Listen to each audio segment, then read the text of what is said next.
Welcome to today's recipe. We're making delicious homemade ketchup, fresh, flavorful, and completely free of preservatives. In just a few easy steps, we'll transform ripe tomatoes into a rich and tangy sauce that's perfect for fries, burgers, and more.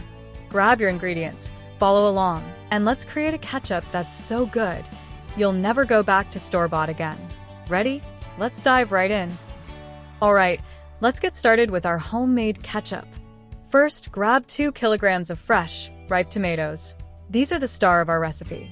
Then you'll need 1 medium onion, finely chopped, and 3 cloves of garlic, minced for that aromatic base. For the tangy kick, measure out 1 cup of apple cider vinegar, and for sweetness, add 1 cup of brown sugar. Don't forget 1.5 teaspoons of salt and half a teaspoon of ground black pepper for seasoning. Now let's spice it up.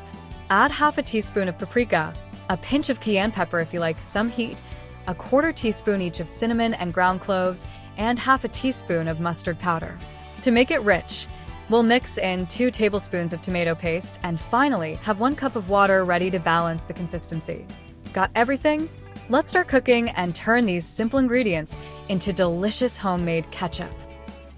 Let's begin by preparing our tomatoes. First, wash 2 kilograms of ripe tomatoes thoroughly under running water. We want them nice and clean. Next, cut the tomatoes into quarters and make sure to remove any stems. There's no need to peel them, as we'll be blending and straining later. Now that our tomatoes are prepped, we're ready to start cooking. Time to cook the tomatoes. Transfer the quartered tomatoes into a large pot and set it over medium heat. Stir them occasionally as they start to soften and release their juices. This should take about 10 to 15 minutes. Keep stirring gently to make sure nothing sticks to the bottom. Once the tomatoes are soft and juicy, we'll move on to blending. Now, let's blend our softened tomatoes into a smooth base. You can use a regular blender, a food processor, or even an immersion blender right in the pot. Blend until the mixture is silky smooth. Once blended, strain it through a fine mesh sieve or a cheesecloth to remove any seeds and skins. Press gently with a spoon to extract all that rich tomato puree. This gives us a smooth, velvety base for our ketchup. Next, let's prepare the flavorful base by cooking the aromatics. In a clean pot, heat 1 tablespoon of olive oil over medium heat. Add 1 finely chopped onion and 3 minced garlic cloves. Stir them gently and cook until they're soft and translucent, which should take about 3 to 5 minutes. Be careful not to brown them. We're just looking for softness and aroma. Once the onions and garlic are ready, it's time to combine everything. Now, let's bring all the ingredients together. Pour the strained tomato puree into the pot with the onions and garlic. Stir in 1 cup of apple cider vinegar, 1 cup of brown sugar, and the spices, salt, black pepper, paprika, cayenne, cinnamon, cloves, and mustard powder. Don't forget 2 tablespoons of tomato paste for that rich color and flavor. Stir everything well to make sure the spices dissolve evenly. Now we're ready to simmer.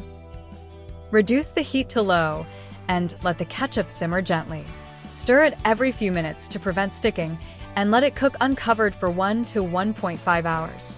This step thickens the mixture and allows the flavors to develop. If it starts to look too thick, add a splash of water. Keep an eye on it, and remember, patience is key to perfect ketchup. As your ketchup thickens, taste it and make adjustments. If it needs more sweetness, add a little sugar. For more tang, add a splash of vinegar. You can also add a pinch of salt or spice for extra flavor. Stir well after each adjustment and let it cook for a few more minutes. This step ensures your ketchup has the perfect balance of flavors and texture. If you prefer super smooth ketchup, you can blend it 1 more time at this stage. Use an immersion blender directly in the pot, or transfer it to a regular blender in batches. Be careful. The ketchup is hot, so blend slowly to avoid splashes. Once blended, return it to the pot and give it 1 final stir. Finally, let's cool and store our homemade ketchup. Turn off the heat and allow the ketchup to cool completely.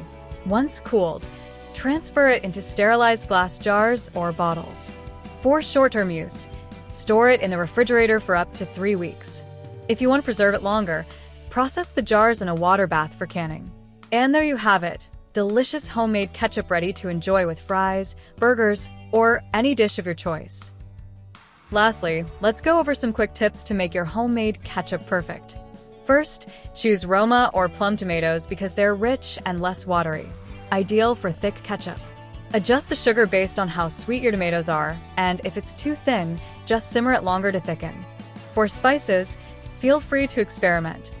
Add smoked paprika for depth or a pinch of chili flakes for heat. Stir frequently, especially as it thickens, to avoid burning. Want to store it longer? Sterilize jars and use a water bath canning method for preserving.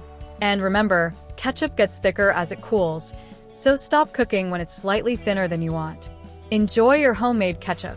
It's fresh, flavorful, and free of preservatives.